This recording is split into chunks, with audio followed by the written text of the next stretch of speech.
Hello, everyone, and welcome to NorCal Narratives, broadcasting on KPCR 92.9 Pirate Cat Radio, your space to meet the people and the ideas shaping our community and beyond. I'm Tanya Long, and today we have a very special guest whose story and work speak directly to the heart of what it means to live fully and love deeply.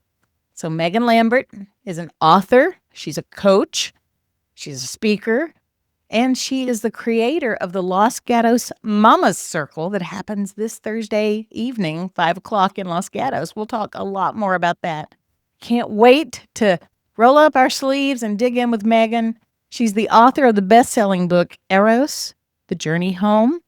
Also, she has a pretty deep podcast called Eros Mama.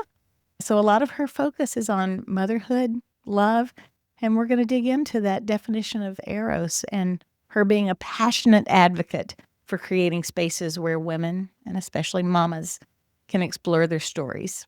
So Megan, welcome to the show. It is such a pleasure to have you here. Thank you. It is such a pleasure to be here. Thank you for inviting me. I'm thrilled. You have a background. You've lived multiple lives, and you're not an older adult.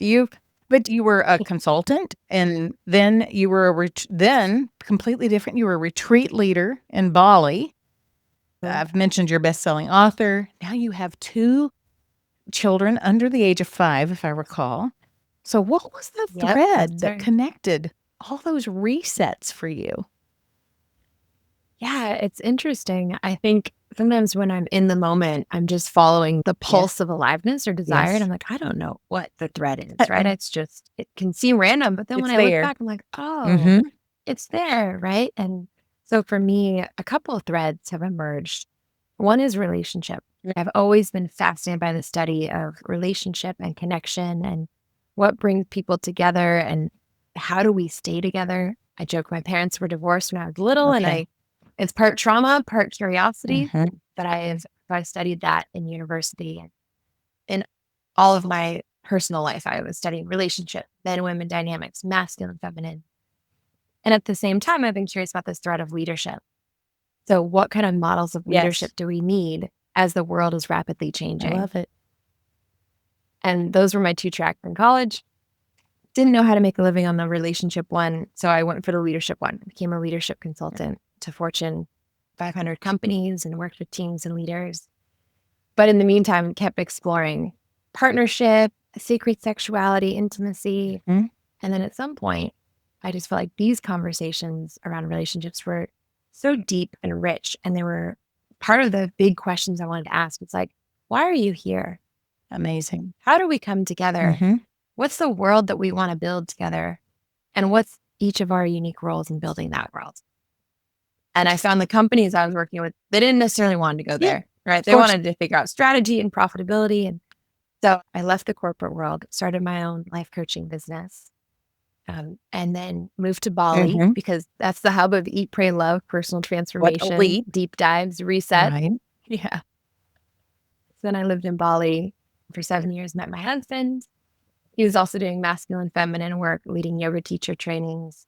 And then we started working together as well, doing women's retreats, men's retreats, couples retreats.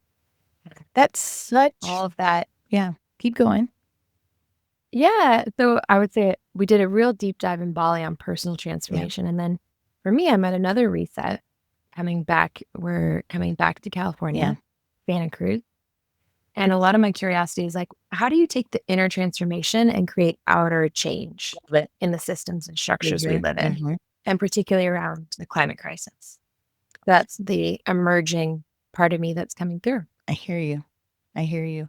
What a big, to go from consulting with these corporate environments to jump to Bali to do the work that you did there. What was the point where you knew that you had to make the shift? Was there a catalyst for that? Yeah, I think so much of my personal growth journey has been like tuning in really deeply to my body and my intuition and noticing where's the pulse of aliveness, right? Like where is the desire? I call it Eros, but it's that the life force moving through. And I believe that is our sacred guidance.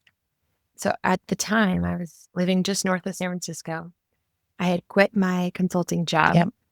I was living on a retreat center, helping with corporate training, still in a different way. And I felt like itchy in my skin. Yeah. Like maybe you've had that feeling like a snake that's about to like shed it, and everything didn't feel quite right. Like I felt itchy. So I sat and I meditated every morning, and I thought, all right, God, spirit, universe, intuition, where are you calling me now? Yeah. And every time I did that, I saw an image of Bali in my mind. I've never been I was going to ask I if don't you'd know anyone ever that lives in been. Bali. So no. I just saw what I imagined Bali looked, and I got goosebumps and I got tears in my eyes, and I felt the full body chills of, wow, there's something really deep here and really true. And so I trust it. Even when it doesn't make sense, I trust it. And that's so much of my work, just helping women trust the impulse, even when it doesn't make logical sense. Yeah. I love that you felt the call and you listened to the call. And a lot of us, I think, that have more years on our calendars hear lots of calls and don't heed them. We don't follow our intuition.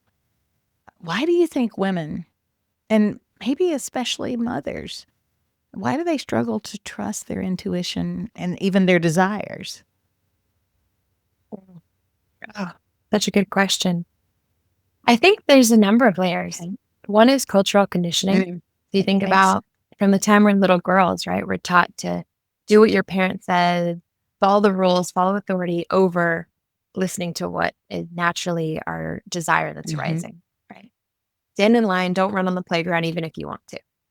And so it starts from this young age of listen to others, do what you should, do what's expected rather than what you want to do. And then as we get older, there's just layers and layers. And I think especially for mothers, there's an extra layer of be selfless, be generous. Yes. Now you have these children. You need to devote yourself wholly to this child.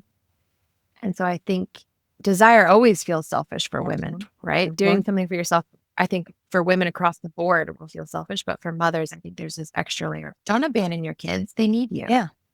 So I think moms in particular struggle with a lot of guilt. I'm in those conversations. To their desire and absolutely. And guilt. Guilt is a good word. Yeah. Guilt, I think, is that moment when your desire runs contrary to your conditioning. Oh, say that again. Guilt is the moment when your desire runs contrary to your conditioning. That's powerful. Your conditioning. Yeah. It really is. Because what I see with many women that I'm in community with is that guilt of the expectations put on them compared to what is pulling them. And they face tough choices. And often the intuition has to get more and more fervent. What is pulling them has to be unignorable. Is that a word? I think I just made it up. Yeah, no, I love that. Unignorable. Now, I think that's one other aspect about why it's hard for women to follow their intuition is because a lot of women are disconnected from their bodies. Yes. So when you're in your mind is making pros, cons, shoulds, expectations. You're there, huh? That's not the language of intuition, right? You're up here. Your intuition is down here. You can't see me, but I'm touching my body. And it's in your gut, it's in your heart, it's in your pelvis. And if you're disconnected from your body, it's hard to hear that quiet. And it is quieter voice of your intuition. I don't have children, but I might have to come Thursday night just to understand.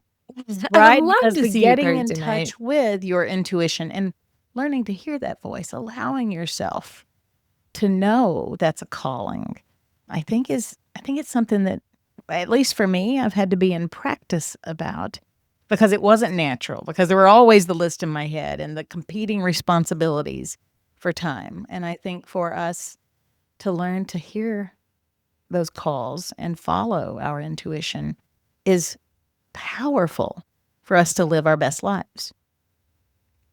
I think it's the path to living a life that feels most like yourself. It's interesting to me. You wrote a book that's been a bestseller, Eros. Oh, shoot, I've got to hear my It's Eros, The Journey Home. The Journey Home. But you wrote that before children. And in fact, as I recall, you You published it a month before your first child was born. So Yes, I did. Talk about a passion and a calling, right? To have done that at a time when many women who are a month before their first child are just trying to get the crib together, right? And you published a book, your first book. Well, What drove you to publish the book at such a close time as so many other priorities were happening in your life? What made the book compelling to do then? Yeah. I will say, I never made a crib. We barely I've had got to think about a that. nursery. That's awesome. Yeah. Newborn babies, they need so little. Yes. But I think what drove me to it is I could feel my life was at a precipice. Oh, yeah. Right. Like in a month, I was going to birth this Yeah. baby. I was going to become a mom. Everything that I knew was about to change. And at the same time, I had all this learning and wisdom and experience from my maiden years that I wanted to have a chance to document, to share, I see. to kind of encapsulate that phase. Yeah. And that felt really important. And I knew that, okay, I'm going to learn so much more through the journey into motherhood. But there's important wisdom so far that I want to capture. If I can say it my way, you valued what you had done and the things you had learned, and you knew that having a child would shift your priorities yet again, right? And you were compelled to get all that beautiful information out of your head and out of your heart and into something shareable with others. Yeah. So that is beautiful. And I also knew, thank you. I also knew that the book was based on a group program I had been running, that I was going to go offline and dive into motherhood for a while. And so I wanted my teachings to still be able to impact and help women, even while I wouldn't be directly teaching for a little while. Yeah. You've used the term Eros both with your book and with your podcast, and I suspect in a lot of your trainings that you've constructed and delivered. And I think that your sense of that word is deeper. It's not just about eroticism or romantic love. That I just have this intuition of my own that you see it as something much more deep about the self. But can you help share with us, for other people who may have that limited definition that I might have had coming into this conversation, what does Eros mean for you as it relates to your practice that others might get a more expanded definition? Yeah, great question. I know when people often hear Eros, think, okay, so the erotic, so sexuality, what's the big deal, right? Sexuality, and I think it's because we look at sexuality like it's this cherry on top, kind of a side dish to the main course of life. It is lunchtime, so we're thinking about food. But I'm a little hungry. So the erotic is the side dish to this main course. But the way I see it is actually, we're born from the erotic, right? That is the fundamental life force moving through us. Is to connect, to create, to birth new realities or humans or creation. And so I don't think it's a side dish at all. I think it's actually the main course.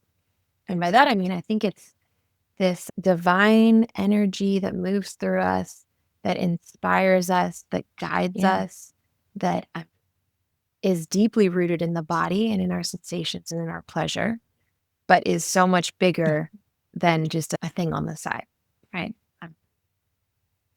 I think it's feminine wisdom. I call it the feminine soul in a lot of places. Like, I think the feminine embodied soul, creative life force might be my expanded definition of Eros.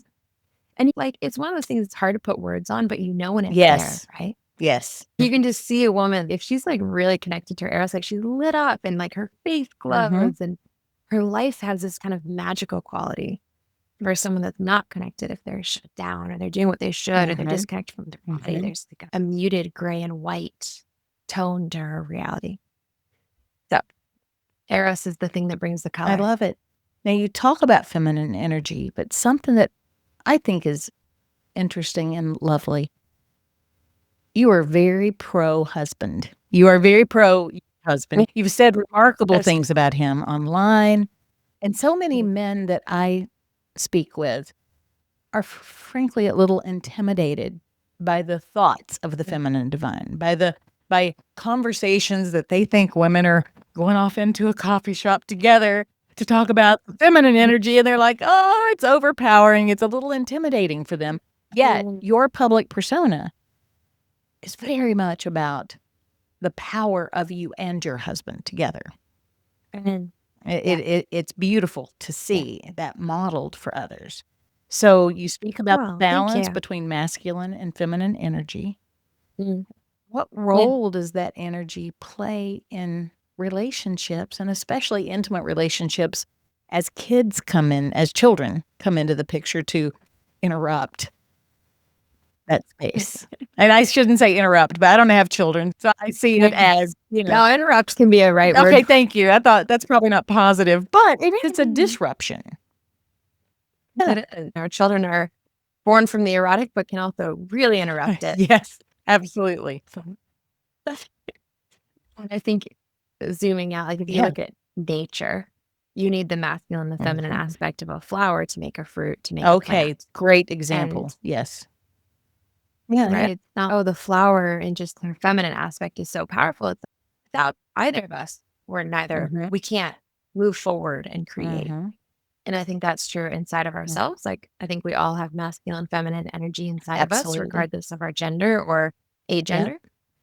But then you can also have it between people. Like, I think the way my husband and I teach this to couples is like masculine and feminine energy is a spectrum on a scale of a piano, right? You can have like very feminine notes, very masculine notes. And to be a whole healthy human, you got to be able to play the whole spectrum, right? If you want to be a great pianist, you want to use every key. I love it. Right? But then when you come into intimate union, if you want the moment to feel erotic, it really helps if one person's playing one end of the keyboard and the other's playing the other, right? You've got the polarity of someone in the more masculine energy, someone's more feminine. And it doesn't mean woman has to be feminine, men has to be masculine. You can switch, but it really does help if you are in very different energies because opposites attract. Yeah. So my husband and I teach polarity because this is actually a skill. It's an energetic skill to be agile and move between masculine and feminine so that you can feel that spark of chemistry when you want to. Right? It's not a thing that just, for a lot of people, chemistry just happens to them. Right? You feel it the first date. You feel it when you fall in love. But then a couple years go down and you're like, oh, who are you? Yeah. But it can be a skill that you two can cultivate. I can't wait to meet your husband. I'm sure. And to see the two of you. Is he part of the session on Thursday or? No, he'll be with the kids. Maybe he'll stop by and say hi if you come. Fine. But he's on babysitting duty while I'm doing Mama Circle. I think there's something powerful about those two energies working well together. And you're right. When you were talking, and visually I was seeing a piano duet with two people playing both. There are some amazing history moments where two people have gotten so much music out of one instrument. And so I'm really seeing what you're talking about in terms of the way you have framed things with him, because I think it does take work and skill, to your point, to understand how to blend both elements into both of your lives.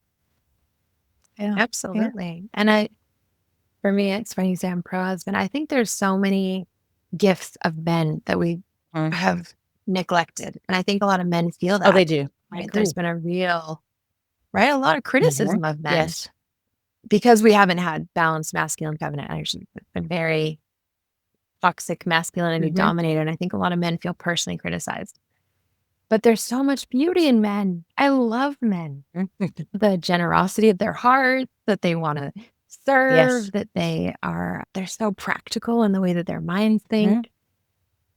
They're so strong. And a lot of my love of men actually has come from Alison Armstrong. You haven't read any of her work. It changed my life completely. Tell me more. What's her thesis that she operates from? She started researching men, I think 40 years ago. And she thought, men are pretty simple. This won't take me long. And I could see the simple things. In some ways that we talk about when women have private coffee, men are very, some of their needs are very clear, simple. Yeah. Mm-hmm. That's true. But she found, but she's still researching 40 years later, and she's realizing that, wow, there's a lot to men and a lot of beauty and gifts that we haven't been able to see. And as women, we haven't been able to nurture. And like, I think our job as women is to really reflect our own genius. But when it comes to partnership, it's like, to look at our partner and be like, I really see what's brilliant about you. And I appreciate it and I love it. And I appreciate that she's done the research on it. I'm an author. You're an author. And I think what we give to people is a gift of thought. Everyone can't think everything. And when we research like Allison has and we present ideas and concepts, it helps other people grow. So it really is something that you give back into the world to help them see things differently. And she's committed to that work, and that's pretty remarkable. And so have you. So yeah, absolutely. So the work that you're doing, you've been doing these retreats in Bali, you've written a book, you've got a podcast with tons of episodes, a lot of great content, and you coach people. But right now you're working toward a free workshop in Los Gatos on Thursday night called the Mama Circle. It sounds like so much fun. What inspired you to pull that together? It's clear where you are in life. You've got 2 children, a beautiful marriage. But what do you hope women will walk away with by coming to join you on Thursday night? Good question. Yeah, I did a Mama Circle a couple weeks ago, and I got this message from a woman. In Bali or in Santa Cruz? No, in Santa Cruz. Very good. I'm also doing them in Santa Cruz. I was not aware you Yeah. had already done one. So that's cool. Great. Yeah. I haven't, a few on, there's one tomorrow actually in Santa Cruz and one next week. But she said, I feel so much lighter. She said, I came in feeling tense and like kind of burdened by the weight of motherhood and the responsibility. And I left, and she shared really beautifully and opened up about her story. So I feel so much lighter and more connected to the community. And I am so looking forward to seeing these women again. And I just thought, that is why I've created these, because I think all women have so many beautiful stories inside of them that need to be witnessed and seen, and they need connection and community. I don't know a single mama that feels like her community bucket is totally full. Right? I feel like there's so many of us that are like, I'd love more community. I'd love more connection.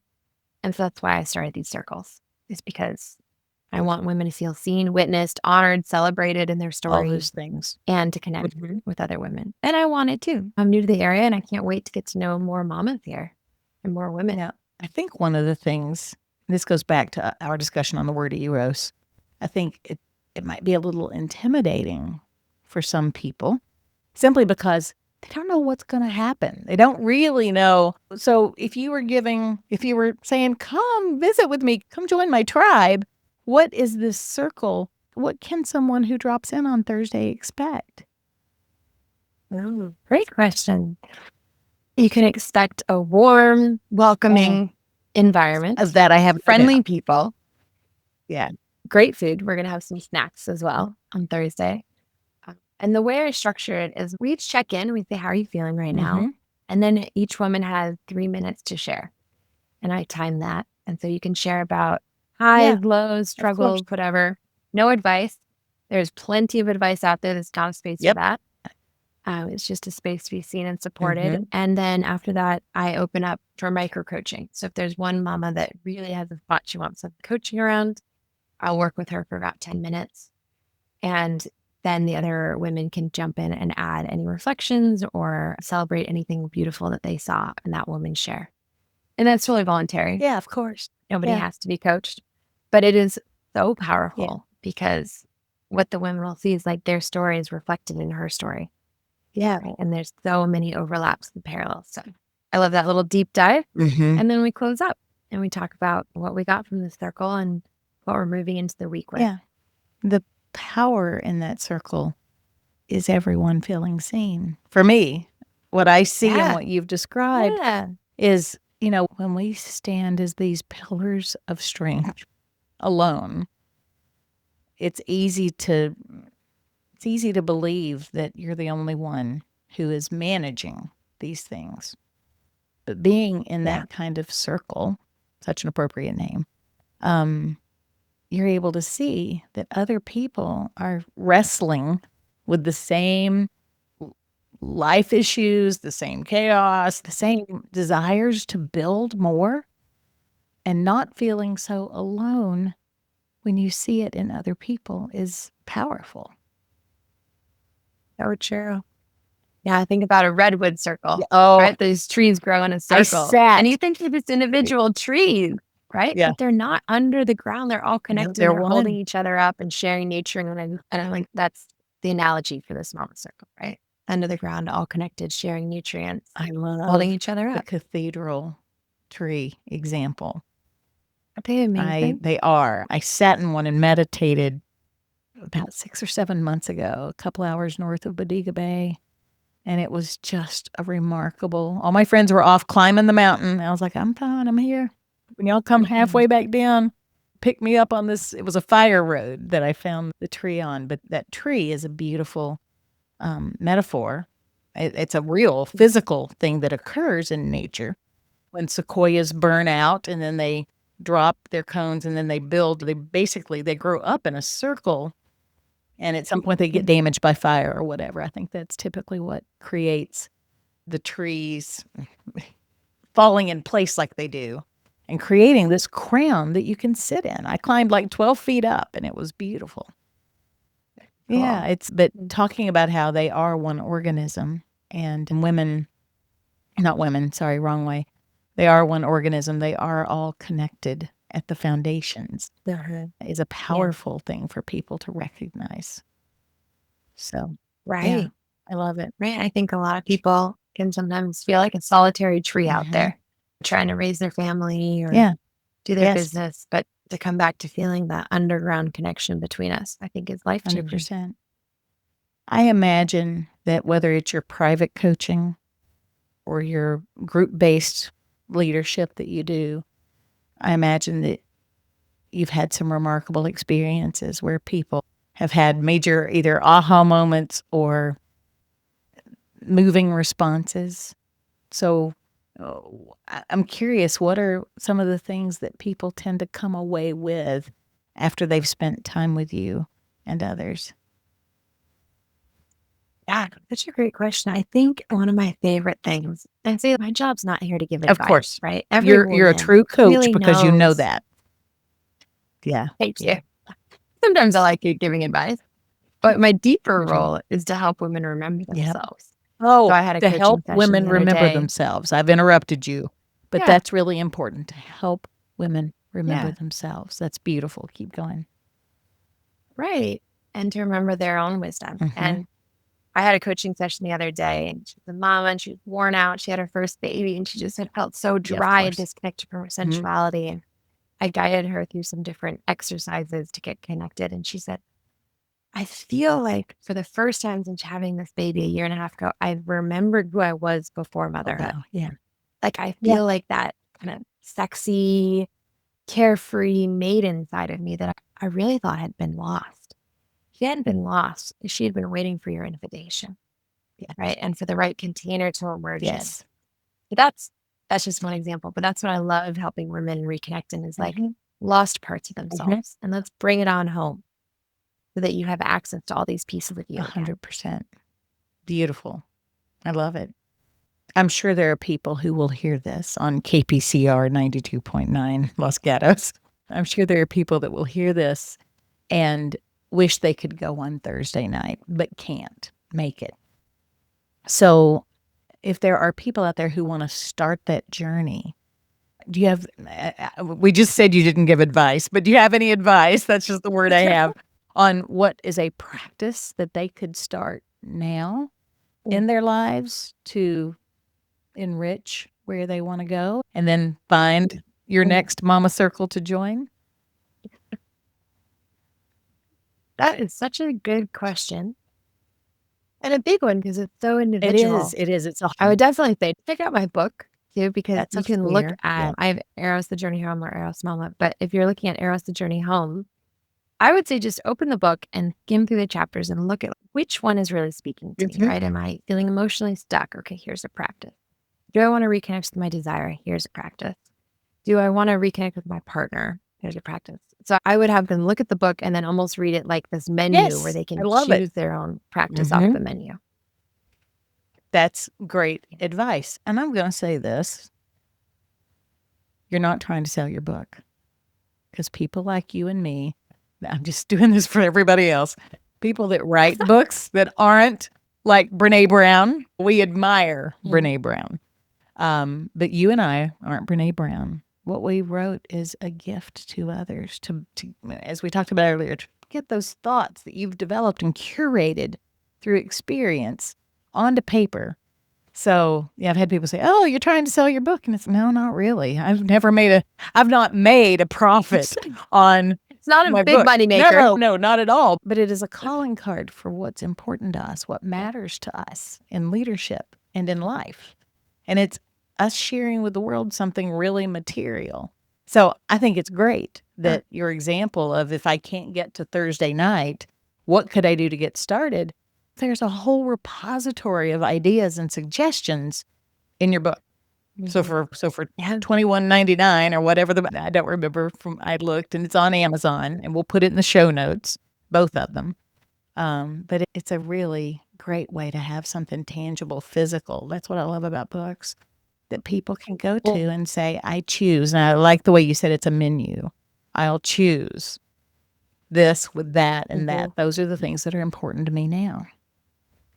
Oh, absolutely. Because I don't know whoever's listening to this, what you're really needing or wanting or craving, but there's a whole menu of meditations and movement exercises and things to try. And things that I know from the comments on both your book and your podcast, people get personally attached to the things that you share, and they've complimented that wisdom and what that wisdom has done in their lives. So you have remarkable feedback on what you've offered to the world. And thank you. So I think it'll be remarkable for people to have something like that. That's a tool for them to use. I hope it's useful. Yeah. When I publish a book, it's like sending out this love letter to the world. I hope it gets in the hands of the women who will benefit. It has, and you know that already, right, from the reviews. So I love it. So for the women who are able to come on Thursday night, I'll just say, because I've got it written here, Thursday night in Los Gatos from 5 to 6:30 at L'Atelier, and that's at 59 North Santa Cruz in Suite B. You can RSVP if there's still space. You can RSVP to Shirley.Julian. That's Shirley, SHIRLEY.Julian, JULIAN, at l'atelierlosgatos.com. And we will put this in the show notes. That's LATELIER, Los Gatos, LOSGATOS.com. And if you RSVP by email to Shirley, I don't think it's filled yet, but I'm assuming RSVP with Shirley.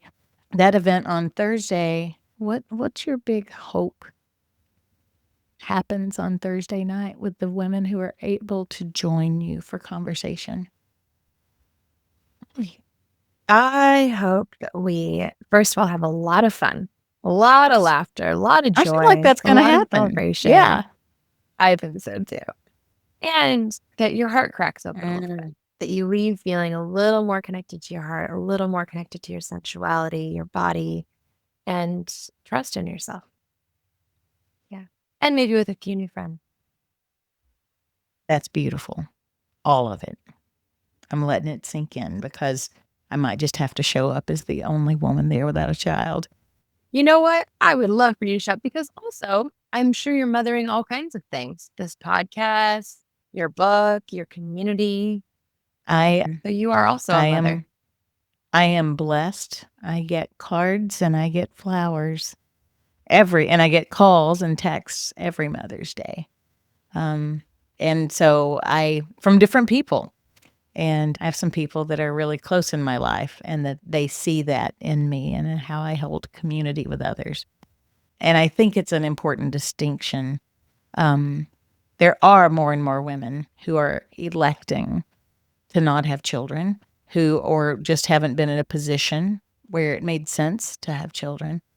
But I think that maternal aspect has a lot of different, that spectrum that you mentioned. I think that spectrum is really important for all of us. Absolutely. That we have ways to contribute. Huge ways to contribute and mother different aspects of the world. Yeah. And I guess this is a rant for me. We'll see if it goes into the final, what's left. But I think that people limit themselves, and they shouldn't. They limit themselves by definitions. Oh, I don't have children, I'm not a mother. And you stepped immediately into, but you do mother some things that I see. I think people shouldn't adhere so stringently to common definitions when they feel something calling them, right? Yeah. And so I appreciate that you see those things. And it's just a much more inclusive world than some people choose to see, like the boundaries. Other people choose to see the intersections. And I think you have beautiful mothering energy and lots of amazing projects. And I think there's so many different ways to mother for all of us, right? You could be a stepmother, you could be an adopted mother, you could be a favorite auntie to a friend's kid. Absolutely. You could have a book baby. Yes. And I think these are all amazing expressions of the maternal instinct. Of the divine feminine, right? Yeah. I love it. This has been so much fun. How do people follow you, watch you in the healthy way? What's the way that they can engage with your content? We've talked about the book. We'll put that in the show notes. How else do you think are the best ways? I didn't realize you'd done already a couple of these Mama Circles. So how can people watch for that and get involved? Probably the best way would be on my Instagram. Perfect. So it's at Megan D. Lambert, Yes. MEGANDLAMBERT. Beautiful. That's probably the best way. That's the most current one. Mm-hmm. I also have a website if you want to do some deep dives into the archives, which is just www.megandlambert.com. Good. Beautiful. And the podcast, you had a lot of episodes. I think there's a lot of, this information doesn't necessarily age. It's not information that's only relevant in real time. So I would also encourage people to take a look at some really targeted discussions you've had over the years as a way to hear more of this, more of your wisdom, your experience. So we'll put all those contact points in the show notes for this so that people can get to that for you. Good? Oh, thank you. Yeah, good. Wonderful. Thank you so much for having me. It's been such a pleasure to talk to you. And I've really loved our conversation. So thank you. You are remarkable. And I can't wait to see you at some point. Maybe Thursday night would be nice. And this has been great. And this has been Megan Lambert, Mama's Circle founder, author, speaker, and a woman of wisdom putting wonderful things out into the world. We've been here on 92.9 FM, Los Gatos for NorCal Narratives. I'm Tanya Long, signing off with Megan Lambert, and we hope that today has been valuable for you as you draw wisdom and encouragement to move into your highest and best calling. Thanks, everyone.